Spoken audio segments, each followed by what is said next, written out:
Bon, ben, on va reprendre. Je vous remercie tout le monde d'être là aujourd'hui, de participer à cette premier événement organisé par des investisseurs UDM. Pour la deuxième partie, on va parler plutôt de pratique militante. Après avoir parlé dans une première partie, c'est sûr des doutes et des argumentaires à lesquels on fait face, avec lesquels on doit pallier, mais aussi les différentes stratégies auxquelles qu'on pourrait adopter. On va continuer cette réflexion-là déjà bien amorcée avec des gens de l'Université McGill, des gens de l'Université de Concordia et un professeur de l'Université de Montréal qui vont venir nous parler de leurs pratiques et expériences militantes dans ce mouvement-là de désinvestissement. On a premièrement Mathieu et Noélia. En décembre 2014, la Gazette de Montréal parlait de Concordia comme une université engagée dans le désinvestissement. On va se demander avec les autres, le mouvement a-t-il réussi ou c'est le temps de mettre des bémols et les pendules à l'heure? Alors, je vais vous céder la parole tout de suite, je vais vous présenter à tour de rôle, alors vous pouvez y aller. Cool. Fait que, on avait pensé vous présenter un historique du groupe Divest Concordia, puis ensuite essayer d'expliquer pourquoi est-ce qu'on est rendu là où on est rendu et pas ailleurs. Divest Concordia a commencé en 2013. C'était une initiative étudiante. Puis peu de temps après ses débuts, des membres du groupe ont mis sur pied un comité de discussion avec l'administration. Et donc, c'était un comité qui voulait réfléchir à des façons d'investir responsablement. Puis,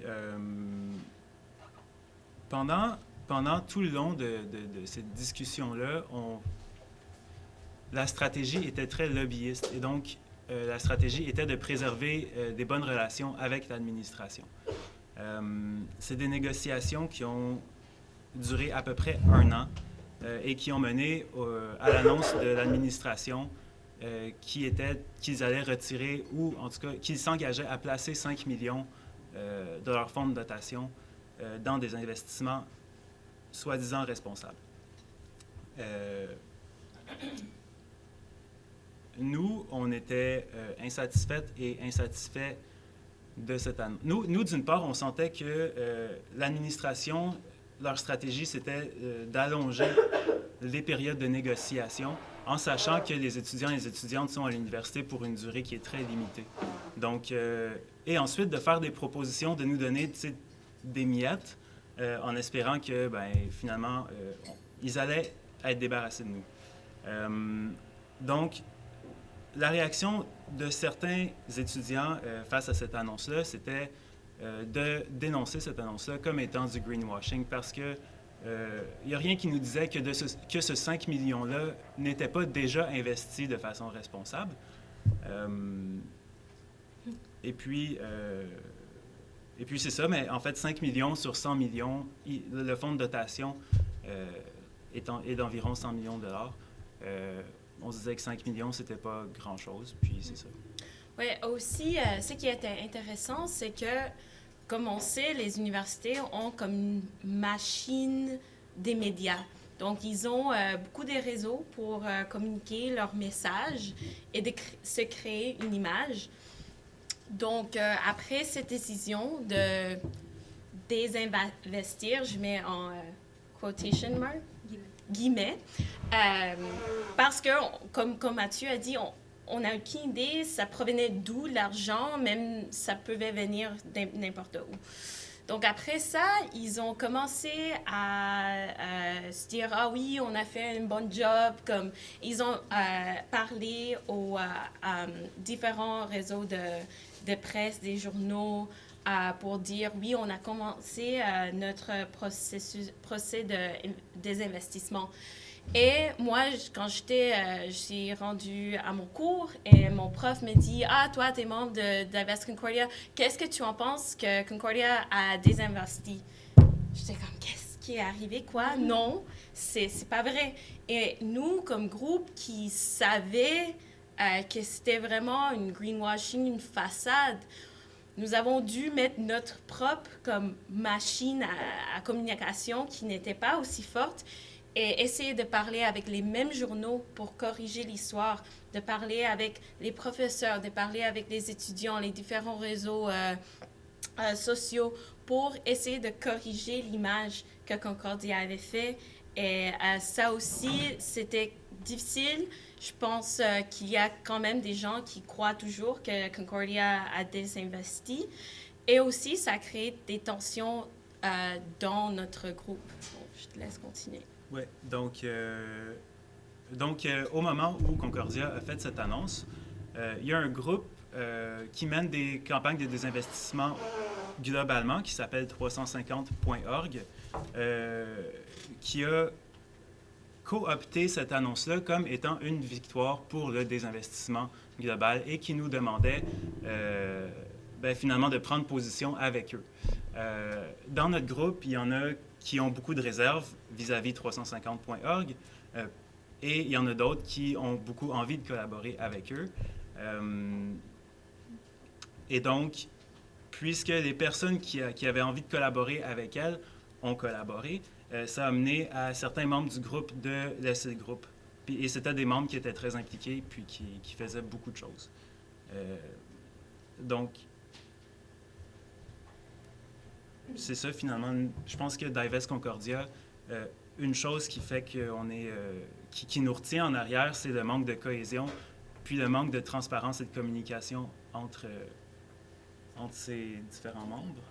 Oui, donc on voulait pas faire une présentation des problèmes de Divest Concordia parce que on pense qu'on a beaucoup fait, ça fait plusieurs années qu'on force la conversation à se faire. Pardon, c'est pas ma langue maternelle, mais je pense que comme on a vraiment fait que le monde à Concordia parle de désinvestissement, qui est une bonne étape.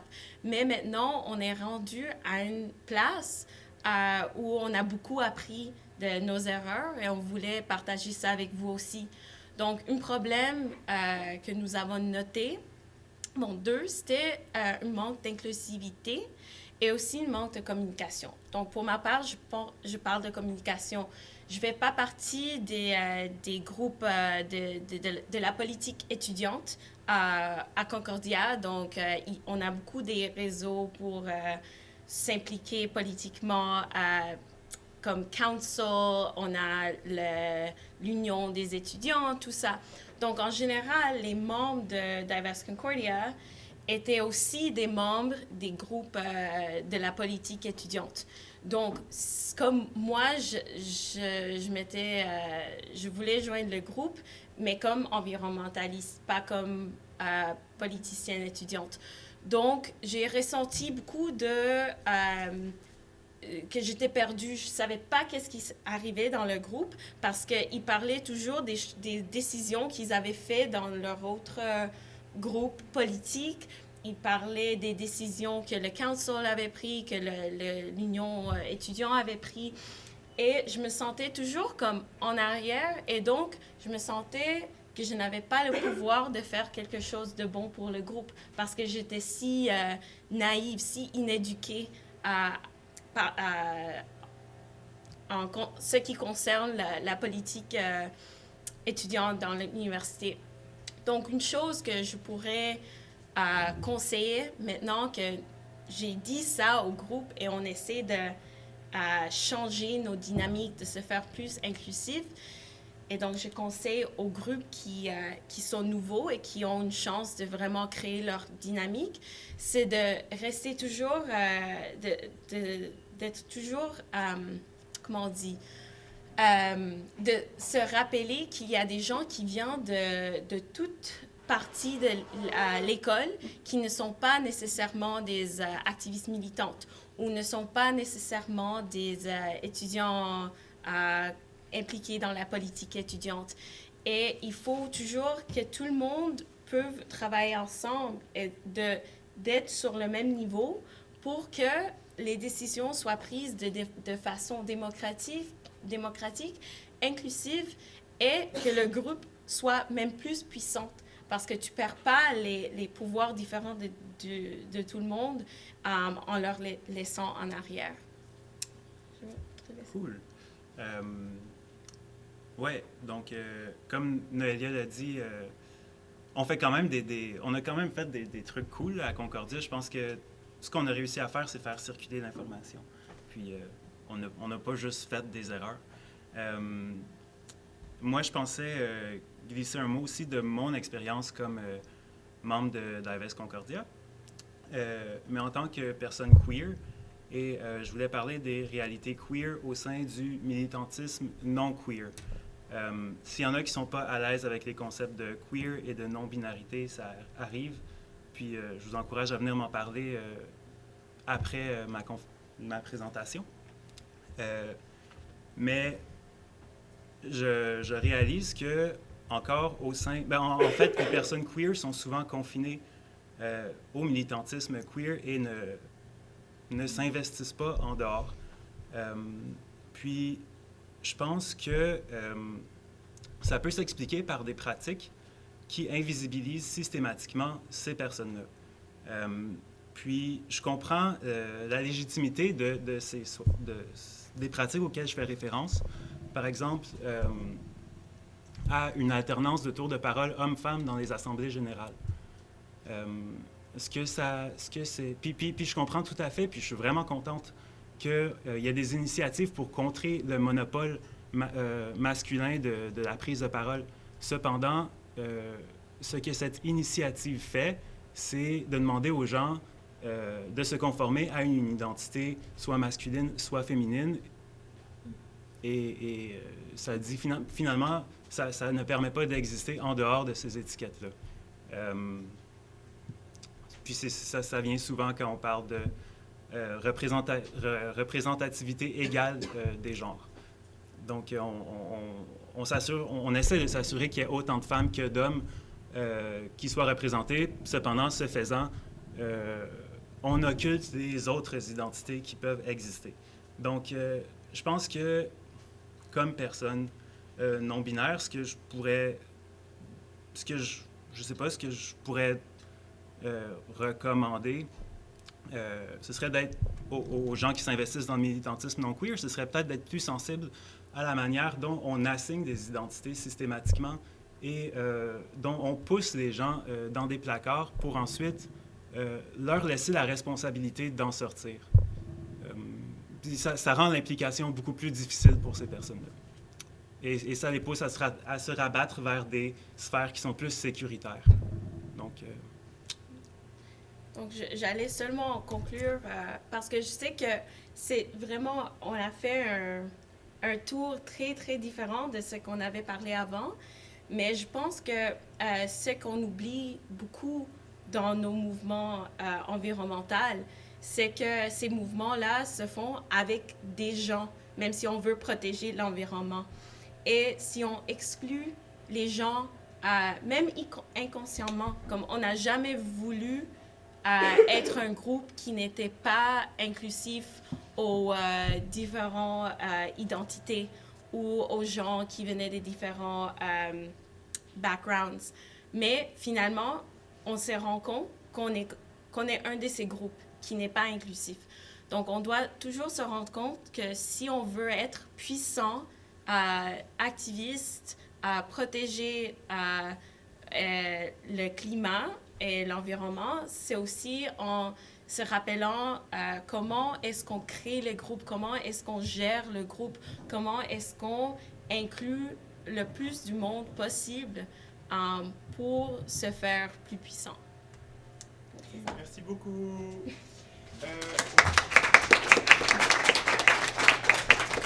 Maintenant, on va passer à Nina Shir, qui fait partie de ce mouvement qui a pris d'assaut McGill dans les dernières semaines, qu'on a vu occupant avec des tentes, des rassemblements, des chants militants, le campus. Alors, Nina Shir, étudiante en économie de l'environnement, nous parlera de leur succès et tentatives militantes sur le campus de l'autre côté de la montagne. Bon, merci beaucoup pour l'invitation de venir parler ici. Je voulais juste clarifier une chose sur la conversation qui s'est faite juste avant celle-ci. Je voulais dire que le côté de l'engagement actionnaire, c'est très important dans plusieurs industries. Par exemple, le tabac, il faudrait influencer les compagnies à moins viser les jeunes, des affaires comme ça. C'est vrai, l'engagement actionnaire peut avoir un rôle là-dedans, mais dans l'histoire du pétrole, ça marche pas. C'est impossible que ça marche parce que le but de ces compagnies, c'est d'extraire le pétrole et de le brûler. Et on ne peut pas demander à une compagnie de ne pas faire ce qu'ils font au sens le plus basic. Bon, alors, c'est pour ça que moi, je m'engage au désinvestissement parce que dans cet enjeu-là, le désinvestissement, c'est la seule option. C'est sûr que dans plusieurs autres compagnies, les compagnies chimiques, tout cela, il faudrait bien aussi s'engager comme actionnaire et cela, je le supporte totalement. Mais je voulais juste souligner cette affaire-là parce qu'ici, on parle du pétrole et on aimerait former un groupe d'étudiants et de professeurs qui aimeraient commencer ce mouvement ici à UDM. Et je voulais vous encourager à faire ça, que c'est vraiment la bonne voie, selon moi. Et pour adresser les autres aspects de cet enjeu, il y a aussi le terme « divest, reinvest », et cela, c'est exactement ce que vous avez suggéré, de prendre part dans la transition. Alors, ouais, c'est juste ça que je voulais dire. Bon, alors je suis membre de Divest McGill depuis un peu plus d'1 an et j'aimerais vous présenter l'histoire de ce groupe depuis sa naissance en octobre 2012. Il est la première campagne de désinvestissement contre les énergies combustibles au Canada. Alors pour commencer, je vais vous parler de notre relation avec l'administration de McGill. À McGill, les décisions importantes sont prises par le Conseil des gouverneurs. Pour la question du désinvestissement spécifiquement, il y a le comité consultatif sur les questions de responsabilité sociale. C'est vraiment long, alors en anglais, on raccourcit ça à CAMSUR. Comme son nom l'indique, on penserait bien que ce comité contient des spécialistes en affaires éthiques. Or, le comité est largement constitué de personnes qui font partie du Conseil des gouverneurs. Alors, les deux comités-là, c'est un peu le même. Ce sont des avocats, des professeurs, pas en philosophie, juste des professeurs, des conseillers financiers, et la présidente de McGill, Suzanne Fortier. Ces individus sont chargés de répondre aux demandes des étudiants qui soulignent l'offense sociale d'une compagnie ou d'une industrie dans laquelle la dotation de l'université est investie.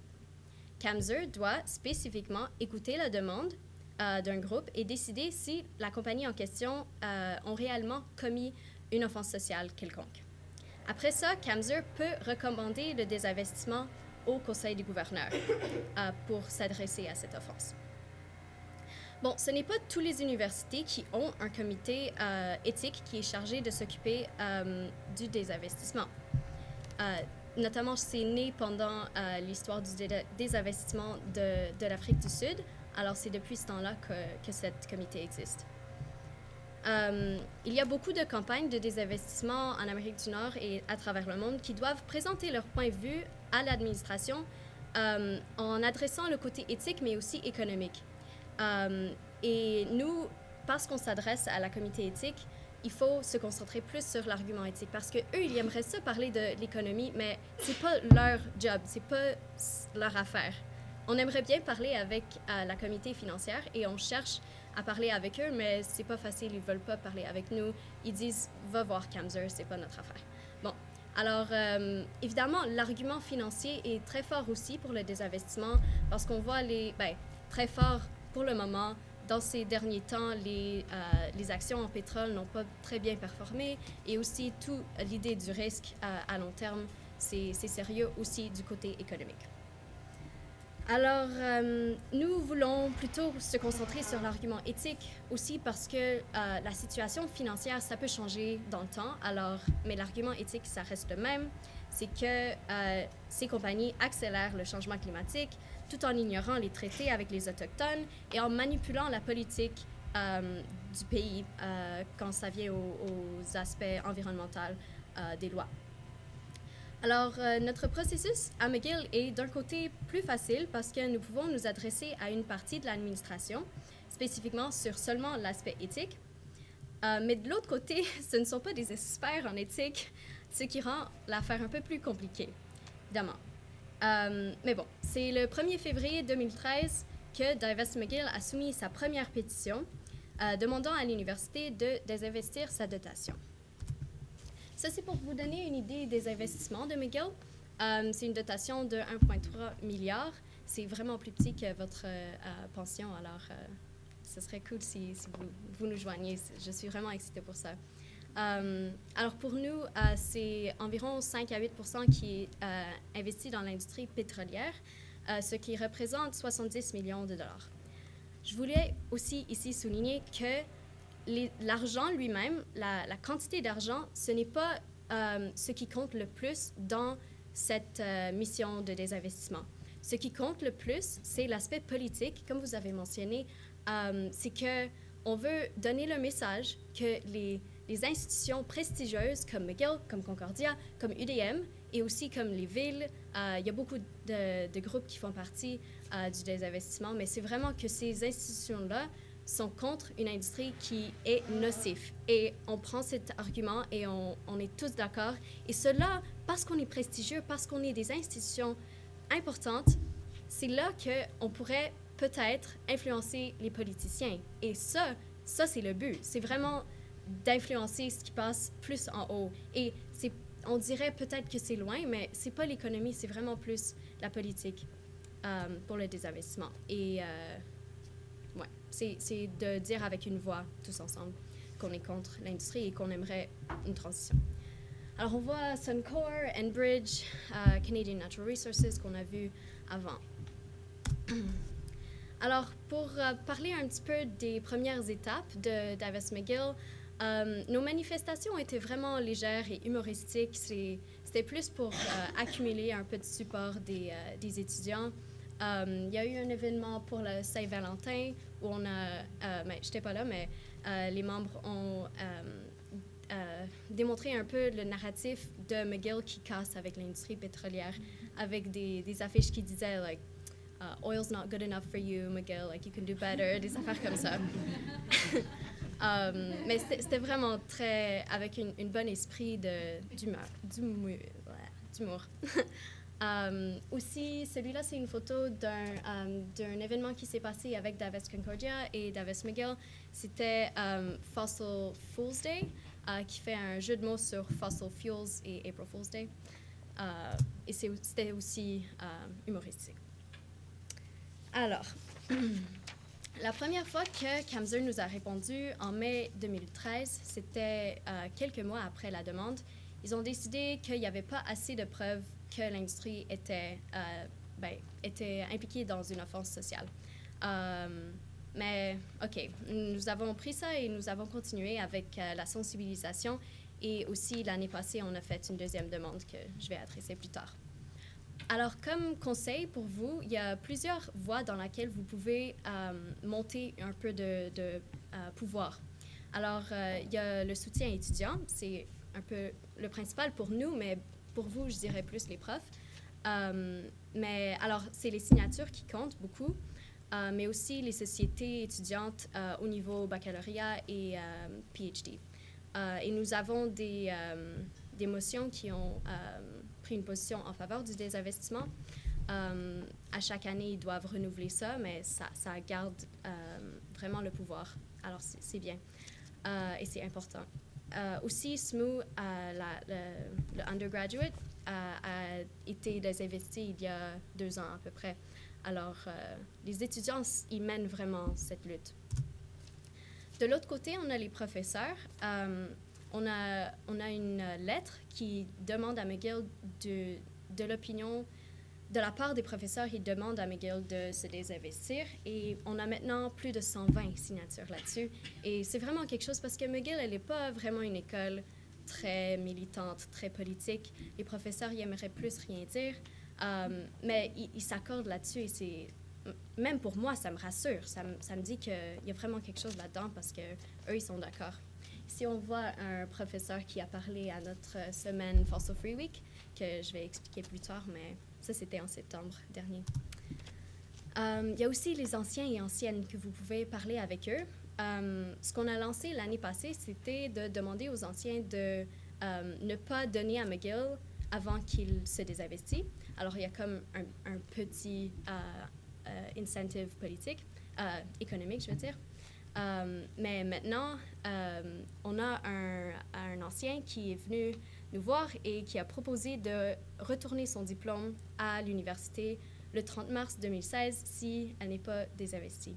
Alors ça, c'est vraiment sérieux et en ce moment, on a maintenant plus de 30 étudiants anciennes et anciens qui veulent le joindre. Alors ça c'est vraiment surtout symbolique. Ça ne veut rien dire si tu déchires ça, mais ça fait vraiment mal voir le McGill. C'est vraiment pour le faire honteux. Ouais. Bon, alors, on a donné une deuxième pétition l'année passée.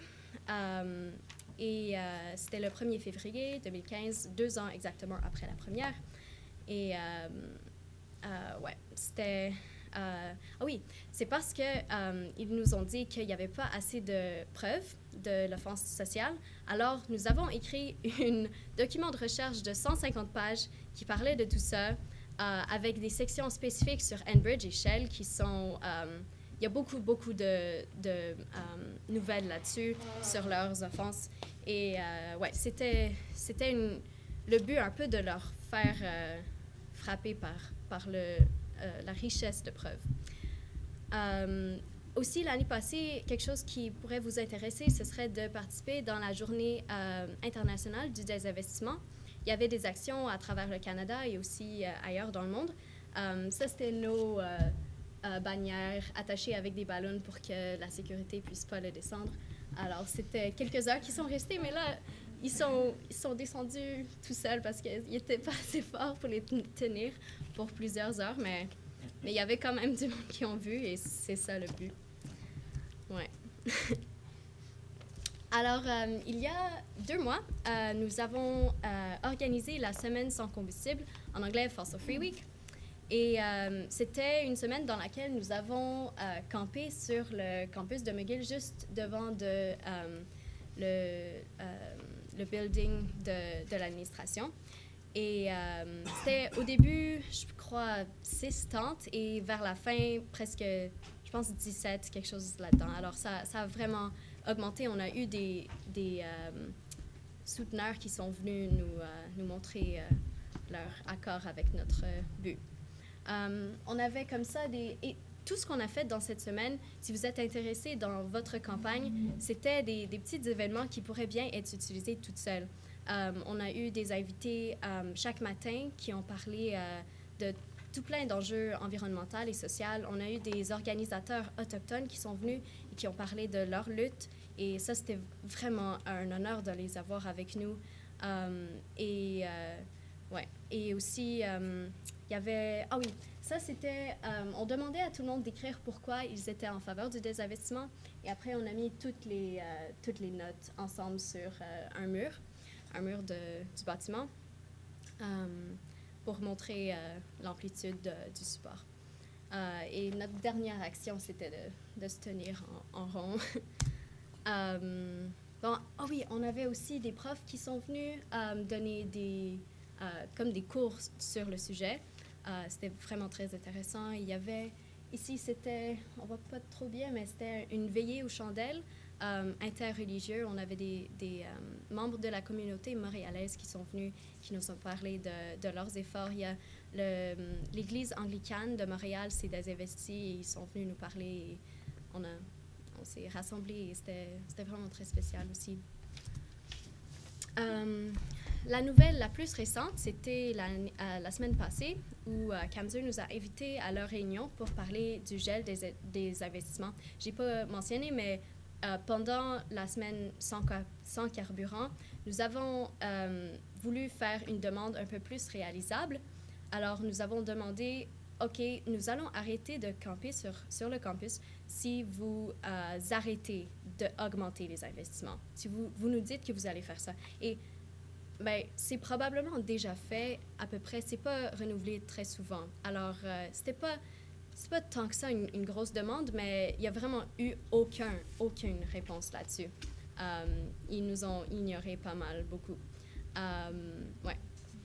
mais c'est pas les étudiants nous ont remarqué et les professeurs et on a vraiment bâti beaucoup de pouvoir là-dessus. C'était moins pour l'administration et plus pour la base de support. Et ça, c'est très important aussi. Ouais, alors on a parlé du gel et nous, on voulait plus parler du gel, on veut plus parler de l'offense sociale. C'est ça la décision qu'ils doivent prendre et aussi du désinvestissement.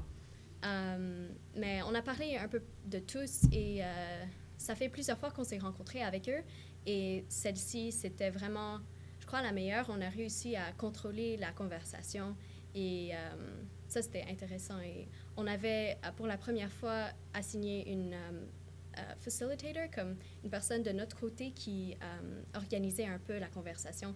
Et comme ça, on avait beaucoup plus de contrôle sur le sujet et ça a marché beaucoup mieux.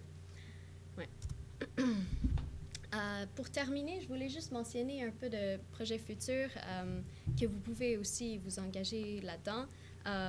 On veut augmenter la pression sur l'administration pendant qu'ils fassent leurs décisions et se concentrer sur l'action du retour du diplôme. C'est une grosse chose qui, je crois que ça donne un sentiment d'urgence vraiment intense à l'administration. Ils nous ont dit, ils ont assumé que c'est ça notre deadline, même si, on l'a pas dit, mais ils sont, ouais, on va faire une décision avant cette date. Ouais. Mais, oui, alors la dernière chose, c'est juste de vous dire que il y a, la semaine prochaine à Ottawa, il y a un rassemblement de personnes, de militants environnementaux qui vont se rassembler sur 24 sexes où va vivre Justin Trudeau pour lui faire penser vraiment fort sur la conférence de Paris de 2015. Et l'esprit, c'est vraiment très jovial et c'est un welcome, un climate welcome. Et on va lui donner des cadeaux comme des panneaux solaires, des rapports, des pétitions. C'est un peu des cadeaux, mais pas tant que ça. Ouais. Mais anyway, si vous êtes intéressé, c'est climatewelcome.com. Et c'est vraiment très spécial. Et c'est là la direction qu'on voudrait y aller. Alors, même pendant les discussions sur le désinvestissement, il faudrait regarder dans cette direction aussi, les politiques. Ouais. Bon, merci beaucoup pour l'attention.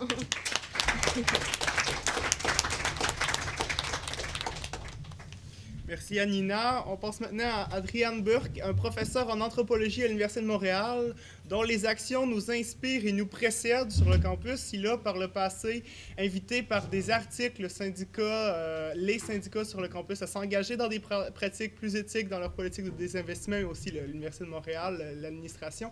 Il est maintenant membre du comité syndical sur les placements socialement responsables et les politiques ESG, ou SGPM, le syndicat général des professeurs de l'Université de Montréal. Alors, je vais mettre le point.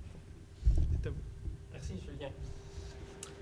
Alors, je suis là comme représentant de ce nouveau comité, donc pour vous parler un peu de ce que le syndicat compte faire à propos des investissements à l'Université de Montréal, en particulier le régime de retraite.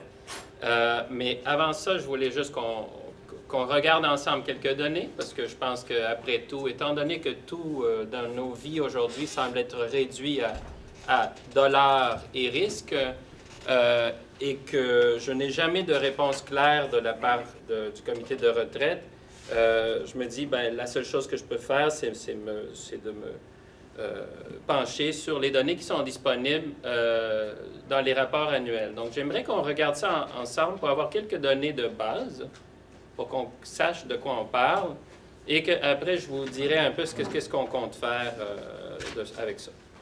Donc, je vous ai fait un petit tableau avec des données que j'ai extraits de 4 derniers rapports annuels du régime de retraite de l'Université de Montréal. Donc, première chose, nous avons plus de 3 milliards de dollars investis dans le RRUM. Je pense que ce n'est pas anodin comme montant. Moi, ça m'impressionne en tout cas. Un tiers de ce montant-là, si vous regardez deuxième ligne en haut, est systématiquement investi dans des actions. OK. Où est l'argent qui est investi dans ces actions du RRUM? On va dire à peu près 1 milliard de dollars. Nous avons accès seulement au top 10 dans les 3 catégories, c'est-à-dire Canada, États-Unis et pays autres que Canada et États-Unis. Pourquoi? Ben, il y a 5-6 ans, on a dû demander, insister pour nous donner au moins ces top 10. Et je vous fais part du fait qu'à McGill, ils ont plus que ça dans leur rapport annuel. Ça, je le sais parce que mon collègue Greg Mickelson avait milité là-dessus. Nous, on a au moins le top 10. Au moins, on a ça. OK. Dans le top 10, qu'est-ce qu'on voit? On voit les usual suspects, nos amis Suncor, Talisman Energy, qui aujourd'hui est acheté par Repsol en Espagne. C'est pour ça qu'il n'est plus dans les Canadiens. Et Canadian Natural Resources Limited. On peut penser ce qu'on veut, par exemple, de ces compagnies-là, mais je vous rappelle que nos amis à Talisman ont eu la brillante idée l'année dernière de créer un livre pour colorer pour enfants à propos du climate change et comment apprendre sur le climate change et pourquoi le pétrole, c'est pas mauvais pour le climate change. Ils ont retiré cette publication. Ils sont en cours présentement dans l'Amazonie pour un recours qui serait le plus grand jamais dans l'histoire de l'Amazonie pour pollution. Suncor, Canada Natural Resources, évidemment, des joueurs, mais principaux, vraiment les plus grands dans les sables bitumineux. Donc, là, on voit que notre régime de retraite est très fortement investi. Maintenant, on comprend, grâce à la présentation de François, que ce n'est pas un hasard. Au Canada, on a tendance à faire ça. Mais quand même, c'est plus que juste une petite part et évidemment beaucoup plus que McGill, comme vous voyez. Parce que là, on parle systématiquement de montants qui dépassent 30 millions et plus. Donc, et ça, je vous rappelle, on a juste accès au top 10. Donc, on peut imaginer qu'est-ce qu'il y a juste en dessous. Hein? Il y a d'autres compagnies plus petites. Donc, les données sont là. Et par exemple, moi, je me donne l'énorme plaisir à chaque année de me présenter à l'Assemblée annuelle et de poser une question, toujours à peu près la même question, en fait. On est signataire du PRI, ORRUM, depuis 3-4 ans. On a adopté les principes ESG qui sont bien présents dans le rapport annuel à chaque année depuis 3 ans. Et je ne vois aucune évolution, mais zéro évolution dans les investissements, par exemple, dans le secteur du pétrole. Ça, c'est basé sur les données que j'ai devant moi. Des données que vous pouvez traiter de toutes les façons statistiques que vous voulez. Je vous assure qu'il n'y a pas baisse, il y a même augmentation. OK. Donc, je pose la question toujours et on me dit, ben, M. Burke, vous savez, c'est des nouvelles choses, les principes ESG, on apprend à faire ça. Bon, on peut dire ça. On me dit aussi souvent, par exemple, des choses comme, ben, vous savez que Suncor, maintenant, est accepté dans les fonds verts parce que Suncor a donné 1 million, 2 millions pour acheter je sais pas, une zone humide en Saskatchewan. Je vous rappelle qu'1 million sur des milliards de profits, c'est pas beaucoup. Et en plus, ces argents-là qui sont voués à ces projets verts sont déductibles de leurs impôts. Bon. Alors on est confronté à une question. Là, je voulais juste qu'on ait quelques chiffres devant nous pour après peut-être discuter. Mais c'est clair que moi, personnellement, comme individu, comme citoyen, ça me donne mal au cœur, là, mais ça, je parle pour moi-même. Si on regarde aussi les investissements à l'étranger, parce que ça, c'est intéressant. Souvent, on me dit, M. Burke, vous savez qu'on ne peut pas se désinvestir parce que c'est trop risqué. Il faut qu'on soit investi dans les blue chip stocks. Blue chip, c'est IBM, je vous rappelle, Apple, Google. On est bien investi dans ça, Walmart. Vous vous rappellerez qu'Apple, c'est pas l'idéal ces jours-ci pour leurs conditions de travail. Je vous rappelle, ils ont des gros problèmes de conditions de travail en Chine. Mais on m'a dit, vous savez, notre responsabilité numéro 1 au RRUM, notre premier souci, c'est d'assurer le bon rendement du régime de retraite et de réduire le risque. OK. Alors, regardons le numéro 1 de l'investissement étranger. Vanguard Emerging Markets. Déjà, c'est un problème pour nous, vous savez, parce qu'il y a ce problème qu'il faut faire ses devoirs. Apple, je sais qu'est-ce que c'est Apple. C'est une compagnie, je peux me mettre des limites autour, je peux même identifier quelques quelques usines en Chine, même s'ils font de la sous-traitance, c'est très difficile de repérer l'origine de leurs pièces. Mais Vanguard Emerging Markets, c'est quoi? Ouais, très facile, l'Internet, c'est fantastique. Bon, vous allez au site de Vanguard. Et qu'est-ce qu'on trouve dans Emerging Markets de Vanguard? Mais c'est un ensemble d'investissements dans un ensemble de compagnies qui inclut Taiwan Semiconductor, Tencent Holdings, China Mobile, China Construction, Naspers, Industrial Commercial Bank of China, Hanhai Precision Industry, Bank of China. Et sur le site de Vanguard, dans leur évaluation de risque, qui va de 1, plus bas risque, à 5, plus haut risque, qu'est-ce que c'est? 5. Plus haut risque, selon la compagnie Vanguard d'investissement, notre numéro 1 depuis 4 ans dans l'étranger. Oui, cette année, ça a baissé à 46 millions, mais il ne faut pas obliger que Tencent, maintenant, faisait partie avant de ça. Donc, on va dire, grosso modo, 54 millions. Je sais que ce n'est pas beaucoup pour vous, peut-être, là. Mais moi, ça me paraît énormément d'argent. Donc, encore là, quand on me dit qu'on est là pour réduire le risque, moi, je ne suis pas économiste, je ne suis pas spécialiste des marchés, mais je regarde ça et ce que j'entends, c'est d'un côté un discours qui me dit qu'il faut gérer le risque, que c'est très important pour nous d'assurer le bon rendement, et ça, je le comprends. Après tout, quand les gens sont à la retraite, ils sont un peu peureux de perdre leur retraite. Mais quand je regarde les données devant moi, je vois d'autres choses. Quand je vois, par exemple, le discours de rapport annuel qui nous dit que le régime de retraite essaie d'intégrer les facteurs ESG depuis 3 ans, et je lis les facteurs ESG, comme je vous dis, je ne vois aucune évolution dans les investissements eux-mêmes. Donc, je vois un discours et je vois les faits qui n'appuient pas le discours. Il y a aussi un autre volet, c'est l'engagement actionnarial. En 2014, le REM, je cite, a voté sur 3635 propositions dans le cadre de 278 assemblées d'actionnaires. Donc, ça, c'est très louable. Ils ne l'ont pas fait eux-mêmes. Ils ont donné cette tâche-là au groupe d'investissement responsable qui, eux, ont fait les votes. On n'a pas les données ici sur les votes. On n'a pas les votes précis, les 3600, mais on peut certainement contacter le GIR. Et ça serait une chose intéressante de voir si on est d'accord avec ces votes-là. Mais tout ça pour dire que, honnêtement, comme disait Jean, on entend une chose, mais en réalité, on ne voit aucun mouvement, aucun changement depuis 3-4 ans, même si on dit avoir adopté les facteurs ESG, si on a vraiment, si on est signataire du PRI. Donc, qu'est-ce qu'on va faire pour le syndicat? Bien, vous pourriez vous demander la question pourquoi le syndicat, mais en fait, le syndicat, c'est parce que c'est très simple. C'est la seule façon d'organiser et motiver et de faire bouger les profs à l'Université Montréal. Les profs, ils sont des profs, hein?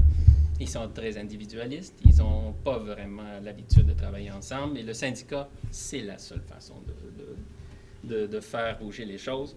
Et donc, nous avons monté un comité. Ce comité est là pour essayer de changer un peu les choses à l'interne. Je dirais que nous sommes confrontés à 3 gros problèmes. Le premier gros problème qu'on va essayer de changer, c'est le problème de représentation. Il y a 19 membres sur le comité de retraite. De ces 19 membres, il y a juste 3 professeurs actifs. Ça veut dire 3 profs qui payent dans le régime de retraite, qui payent la moitié du régime de retraite. Évidemment, ça, c'est pas très démocratique. Il y a un problème de transparence et accessibilité aux données. Je vous ai dit qu'on a accès au top 10, mais on n'a pas accès vraiment aux détails. Et surtout parce que nous avons plusieurs gestionnaires qui gèrent notre argent. Et ça complique la chose, évidemment. Mais chaque fois qu'on demande l'argent, qu'on demande de l'information, on est toujours bloqué, même en assemblée annuelle. Et le troisième problème, en fait, c'est que c'est l'application de ces principes ESG qui sont bien cités dans le rapport annuel maintenant depuis 3 ans. Le problème, c'est vraiment dans l'application de ces principes pour l'investissement. Comme j'ai dit, et Jean l'a mentionné aussi, le comité de retraite est très conservateur dans ses décisions. Ça fait qu'ils ont comme l'impression que ces nouvelles technologies, par exemple le solaire ou l'éolienne, c'est risqué, ce qui m'étonne beaucoup. Ils ont aussi l'impression ça serait très risqué, par exemple, de baisser un peu nos investissements dans le pétrole, alors qu'on sait que le plus gros sovereign fund dans la planète, Norvège, qui a fait tout son argent avec le pétrole, c'est désinvestir totalement du pétrole. Les Rockefellers qui ont fait tout leur argent avec le pétrole, se sont désinvestis 800 quelques millions de dollars. Donc, moi, je me dis, si eux pensent qu'il n'y a pas un gros risque là-dedans, moi, je suis prêt à leur faire confiance. C'est des experts en pétrole. Donc, malheureusement, dans le concret, là, je suis très impressionné par nos jeunes interlocuteurs. Je suis fier d'être ici avec eux. Moi, j'ai protesté et j'ai occupé le bâtiment que vous avez vu dans les années 80 pour Sud-Afrique. J'étais là. J'ai occupé ce bâtiment pour des investisseurs de Sud-Afrique. Mais c'était plus facile. C'était une cible très concrète, très visible. Je pense qu'aujourd'hui, on doit passer à l'action. Nous sommes à l'état embryonnaire. Nous avons une première réunion la semaine prochaine pour ce comité du syndicat. Donc, en fait, nous, on est au début. Là. On est au début, mais on peut s'inspirer, bien sûr, des étudiants. Je pense que les étudiants sont essentiels. Les étudiants ont toujours été ceux qui mènent la bataille ou ceux qui, au moins commencent la bataille. Et je pense que nous, on va essayer surtout de travailler sur ces grands problèmes-là au sein du comité, augmenter notre représentation pour ensuite avoir un peu plus de poids sur le vote. Ensuite, avoir un peu plus d'accessibilité aux données. On vient de payer, il paraît, on a payé, je ne sais pas combien, pour avoir accès à une nouvelle source de données pour évaluer les ESG. Il y a une base de données qu'on peut payer pour accès, je ne sais pas si vous connaissez ça, qu'on peut faire l'évaluation nous-mêmes, mais sauf que j'ai demandé au régime de retraite si je pouvais avoir accès à ces données. Ils m'ont dit non. On paye pour un service avec mon argent, mais je n'ai pas accès à ces données. Donc, ça serait une autre chose intéressante d'avoir l'accessibilité aux données sur les compagnies. Et la troisième chose, ça va être de voir si on peut éventuellement vraiment faire appliquer les principes d'ESG. Que ce soit dans le carbone, le pétrole, que ce soit ailleurs aussi, dans les aspects sociaux et de gouvernance, parce qu'il ne faut pas oublier que il y a des problèmes aussi de gouvernance, il y a des problèmes sociaux qui sont créés par ces compagnies, que ce soit dans les communautés où ils sont actifs ou ailleurs au niveau, par exemple, syndical, relations du travail. Donc, je m'arrête là.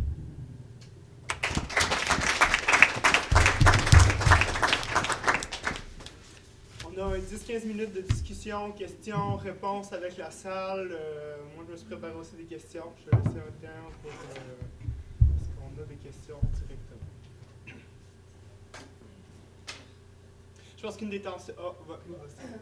Je pense qu'une des tensions qu'on a vu beaucoup, c'est jusqu'à quel point est-ce qu'on est capable de participer aux institutions déjà en place, que ce soit avec le comité à McGill pour déclarer comment c'est une offense, jusqu'à quel point est-ce qu'on est capable de participer au sein de dialogue avec l'Université à Concordia, ou est-ce qu'il va y avoir des pratiques un peu hypocrites et qu'il faudra répondre, jusqu'à quel point est-ce que les avenues institutionnelles marchent. Présentement, vous, je me demandais de votre côté aussi, du côté du syndicat, jusqu'à quel point on peut s'attendre à ce qu'il y ait un vrai dialogue à l'intérieur des signatures de différents principes, ou jusqu'à quel point est-ce que vous, chacun de votre côté, vous pensez qu'il y a assez des possibilités institutionnelles présentement pour lesquelles on peut travailler, ou est-ce qu'il faut vraiment, comment est-ce que vous envisagez les différentes luttes, des manifestations, des actes de visibilité pour arriver à ouvrir des opportunités au sein des institutions? Comment est-ce que vous voyez ça?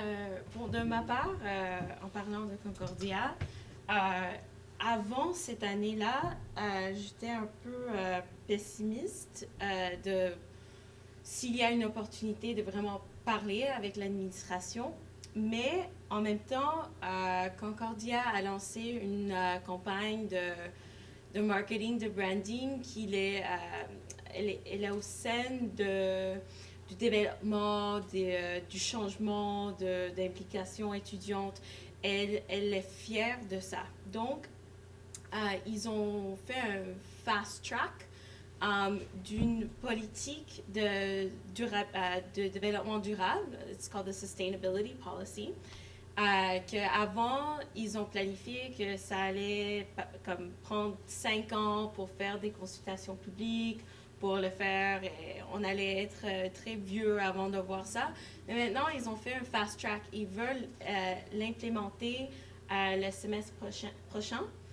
Et j'ai vu la politique, et je me suis impliquée dans les consultations publiques. Et il y a des principes entre elles qui nous pointent au désinvestissement. Donc, un d'entre elles est l'accès aux informations. Donc, ça devrait faire que des techniques de blocage d'informations, parce que Concordia l'a fait aussi, elle a commencé à bloquer ce qu'on pouvait accéder de savoir sur leur investissement. S'ils suivent leur politique de Sustainability Policy, ça devrait arrêter, se clarifier, avoir plus de transparence. L'autre chose, ils ont mis une pointe sur les finances responsables et durables. Donc, c'est évident que ça nous donne une autre possibilité de désinvestissement, de donner plus de puissance à nos demandes, parce que maintenant, c'est une politique de l'administration elle-même, pas seulement des étudiants. Et il y a aussi un autre principe qui pointe à la nécessité de, comme université, comme mettant un exemple à la société, d'être un exemple en justice sociale et climatique. Donc maintenant, je pense qu'il y a une ouverture qu'on a eu beaucoup de chance à avoir à cause des facteurs politiques qu'on a pour en parler encore. Mais c'est vraiment spécifique à Concordia. Et je ne sais pas si à McGill, il y a cet intérêt réputationnel qui va aider à que l'administration soit plus ouverte. Et moi, je dis ça de façon optimiste. J'ai aucune idée, même si la politique va être mise en place, si l'administration va vraiment changer leur comportement. Oui. C'est sûr que McGill cherche aussi à être perçu comme un leader climatique un petit peu, mais il parle un peu du sustainability, il parle de ces projets-là. On peut avoir des petits projets comme ça, mais au cœur de tout ce problème, ils ne veulent pas être le plus politique. Au Canada, il n'y en a pas encore des universités qui sont désinvesties, alors ils ne veulent surtout pas être le premier. Mais on aimerait ça, puis ce serait par contre tellement beau s'ils pouvaient prendre cette position-là. Mais ouais, ils veulent pas, ils le feraient peut-être après Concordia ou après UDM. Ils aimeraient bien suivre, je crois. Je crois qu'ils sont pas contre ça, mais ils ont peur d'être perçus comme étant trop politiques. C'est un peu le jeu. Ouais. C'était une intervention. Bon, moi, je pense que du côté des profs, évidemment, ça va être un peu différent, mais on essaye. On a déjà gagné une petite bataille avec la dernière convention collective qui nous a permis un autre représentant, c'est ça? Ou qui a changé... Ça, c'est le règlement de l'ANSER. OK, le règlement de l'ANSER. En ce qui concerne le régime de retraite, on a dû laisser de côté pour le dernière négociation tous... Parce qu'on a maintenant Oui. des informations additionnelles qui s'ajoutent. C'est ça. Puis un contrôle sur la gestion. Mais pour nous, ça passe souvent par ces voies assez, on va dire, institutionnalisées. Mais on peut utiliser d'autres méthodes. Par exemple, les profs à McGill avaient fait un sondage. Greg Mickelson avait commencé ça il y a longtemps pour montrer qu'il y avait déjà beaucoup de profs qui voulaient appuyer ça. Donc, chaque fois au lieu de nous répondre en assemblée annuelle que vous êtes dans la minorité, bien là, les profs à McGill avaient des preuves, des concrètes qui disaient non, on est en fait même dans la majorité. J'ai essayé d'entamer ça il y a quelques années avec un sondage, mais ça n'a pas marché dans le sens que j'avais la difficulté à rejoindre aussi les personnes retraitées qui sont très importantes pour le régime de retraite. Ils ont un vote. Il faut qu'ils votent, il faut qu'ils décident aussi qu'est-ce qui se passe avec leur argent. Et ça, aujourd'hui, c'est plus facile avec, je pense, avec le courriel, beaucoup plus accessible pour les personnes retraitées. Mais c'est sûr qu'il va falloir être créatif aussi, comme les étudiants le sont déjà très créatifs. Là, donc. Parfait. Je pense que j'avais Peter. Juste une question sur ces enjeux de transparence. Alors moi, je trouve ça hallucinant qu'on met de l'argent dans un fonds et après on veut savoir dans quoi c'est investi. On nous dit, vous n'avez pas droit à ces informations.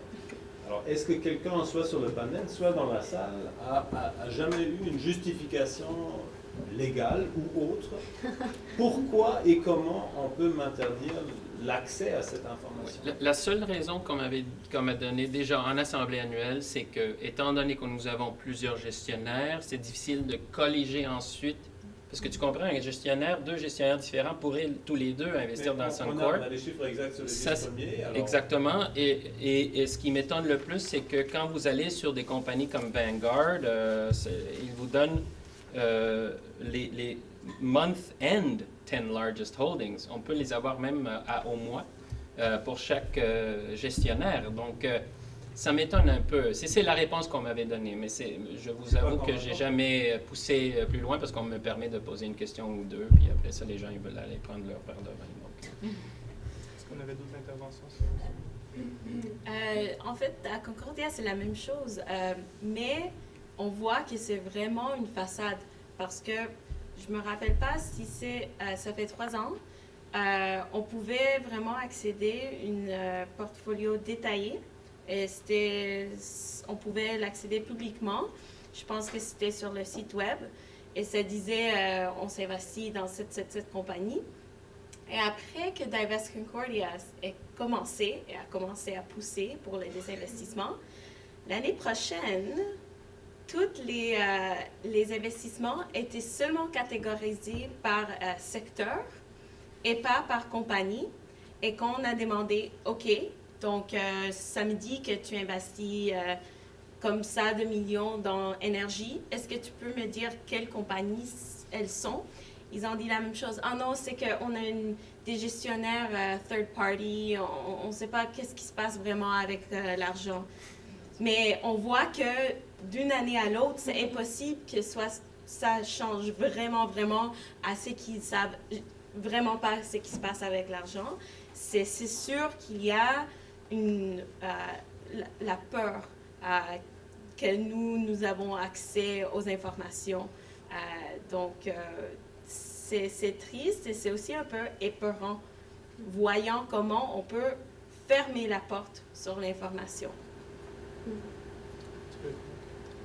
J'avais monsieur en avant, après ça va être monsieur en J'avais une question effectivement sur le regard que posent justement les bénéficiaires de la de retraite sur ces problématiques-là, dont vous avez répondu en partie. Vous me dites que ça a été, il y a eu un sondage qui a vu à McKinsey. Est-ce que vous savez plus ou moins dire quels étaient les résultats de ce sondage-là? Qu'est-ce que ça pouvait donner comme... Je me rappelle plus parce que ça fait longtemps que Greg Mickelson l'avait fait, mais en général, les gens étaient très positifs, mais c'était un sondage très simple. Hein? C'était genre 10 questions et les questions étaient du genre, êtes-vous... avez-vous une position, disons, positive ou négative envers, je ne sais pas, les investissements dans le secteur du pétrole ou dans le secteur... C'était juste pour avoir une idée générale des tendances. C'était pas très, très précis. Mais l'important, c'était d'avoir quelques données concrètes pour qu'ensuite il puisse se présenter au Sénat, à McGill, avec des données, parce que chaque fois, on lui disait que c'était pas vrai. Chez nous, vous savez, l'Assemblée annuelle, le problème, c'est qu'il y a des centaines, voire des milliers, en fait, de membres du régime de retraite. Et à l'Assemblée annuelle, il n'y a jamais plus que peut-être 200 personnes présentes, maximum. La majorité est retraitée. Et donc, c'est difficile des fois d'avoir l'impression, l'idée de quel est leur sentiment, parce qu'en fait, personne ne pose des questions. C'est très triste. C'est toujours les mêmes gens, en fait, qui posent des questions. Ça devient un peu gênant, parce que là, c'est comme « Oui, Monsieur Burke. Oui, Monsieur Skidcat. Oui, Monsieur... Et ça commence à être comme un Groundhog Day ou quelque chose. Des fois, je me... Il y avait... On il y a un groupe qui est en procès de se créer. Ça s'appelle REGEC, c'est Réseau d'étudiants et jeunes au Québec, environnemental au Québec. Je ne me rappelle pas exactement. Mais c'est un essai de regrouper toutes les organisations qui ciblent la justice climatique et sociale ensemble au Québec. Ça va se créer, on espère, à la conférence qui va précéder le COP21, qui va être COI 11. Et c'est le Conference of Youth. Donc, ça va se passer à Montréal et à plusieurs autres villes. Et ça sera une conférence de 3 jours en finale novembre où il y aura des workshops et des présentations, des speaker series. Et là-bas, on va aussi avoir comme la première assemblée générale de REGEC pour voir si on a la volonté de le créer. Et comme ça, on peut avoir des mouvements et des projets concertés avec tous les groupes étudiants au Québec. Bon, merci. Là-dessus, je pense qu'on a la salle jusqu'à 4 heures. Alors, ça mettrait fin à notre événement. Je remercie à tous les panélistes qui ont été présents aujourd'hui, aux gens dans la salle d'avoir été là aussi. Je pense qu'on peut donner une main d'applaudissement.